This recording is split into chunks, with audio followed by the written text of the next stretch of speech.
साधु सन्यासी जैसे अभी शंकराचार्य जी का हुआ, ऐसे बहुत सारे मामले होते हैं।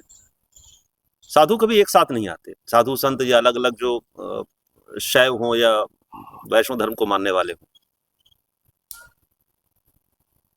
प्रश्न स्पष्ट नहीं हुआ आपका। प्रश्न महाराज जी है कि धर्म संसद भी होती है, लेकिन ऐसे जब मामले होते हैं तो अगर कोई सही है या गलत है, सही है तो उस व्यक्ति को कम से कम उसको ठीक करना चाहिए, और गलत है तो उसका साथ देना चाहिए।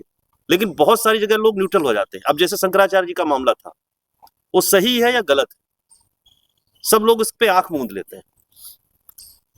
ऐसे मतलब एक उदाहरण दे रहा हूं, ऐसे बहुत सारे मामले होते हैं। देखिए, शंकराचार्य जी के जिस मसले की आपने बात किया, मैं वहाँ उपस्थित नहीं था, जो चीज़ें पता चली उसके अनुसार कहीं एक पक्ष गलत है, कहीं दूसरा पक्ष गलत है। मेरा एक मानना है शंकराचार्य जी के मुद्दे पर कि आप कुछ चीज़ें ऐसी हैं कि वो सब असली नहीं है तो नकली है ये वो, लेकिन हमको लगता है इस लड़ाई में अगर हानि हुई तो सिर्फ हिंदू और सनातन धर्म की हुई है। हमारा हिंदू धर्म इससे अपने उच्च मापदंडों से नीचे गिरा है इस तरह के विवादों से। अगर वास्तव में प्रशासन के द्वारा कोई निर्देश था कि नहीं साहब ये इमरजेंसी के लिए रास्ता है, तो शंकराचार्य जी के भी जो अनुयायी थे उनको उसका अतिक्रमण नहीं करना चाहिए था। और ये प्रकार अगर अतिक्रमण हो गया तो प्रशासन को भी अपनी हदों में रहकर इस मामले को सुलझा लेना चाहिए था। हठवादिता और धर्मिता दोनों तरफ से हुई, इसलिए किसी को क्या कहा जाए।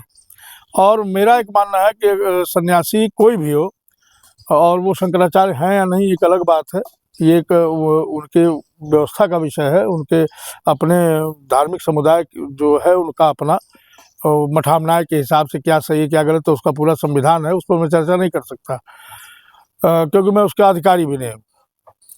लेकिन वो एक दंडी सन्यासी तो हैं, इस नाते भी उनका सम्मान होना चाहिए। ऐसा नहीं है कि मूर्ख हों, परंतु दंड की प्रवज्जा धारण करने के बाद तो वो सन्यासी शिव का रूप माना जाता है, ऐसे हमारी धार्मिक मान्यताएं कहती हैं। तो ठीक है, हो सकता है कोई अपराध हुआ हो, लेकिन प्रशासन को भी अपने हद में रहना चाहिए था और शंकराचार्य को भी हठवादिता का परित्याग करना चाहिए था। दोनों मिल करके अच्छा संदेश नहीं गया और उसके बाद भी बहुत सी चीज़ें चल रही हैं। अब उन्होंने योगी जी को औरंगजेब इत्यादि बता दिया। योगी जी भी कोई पूर्णतः राजनीतिक व्यक्ति नहीं है, राजनीतिक व्यक्ति नहीं है। वो पहले एक मान्य धर्मपीठ के सर्वोच्च आचार्य हैं और एक बहुत बड़ी संस्था जो विश्व के कई देशों में व्याप्त है, भूटान बर्मा तक जिसका संचालक 12 विश्व अवधूत योगी महासभा, उसके अध्यक्ष हैं, वो सार्वभौमिक अध्यक्ष हैं।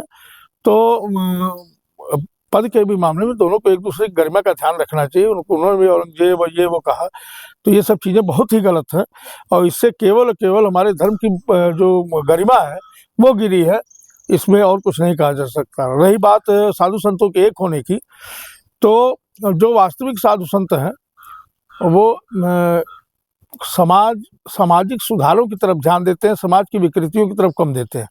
जो विकृतियां उनसे सुधरने लायक होती है उसकी तरफ करके जन सामान्य को अपने उपदेशों से प्रभावित करके उसको सही मार्ग पर चलाने का प्रयास करते हैं। राजनीति उनका काम नहीं है और इस तरह के विवाद और प्रवाद भी संतों को शोभा नहीं देते। और संत अगर वास्तव में संत है तो वो विचारक होगा और विचारक कभी नहीं चाहेगा कि हमारे धर्म की किसी तरह से अवमानना हो।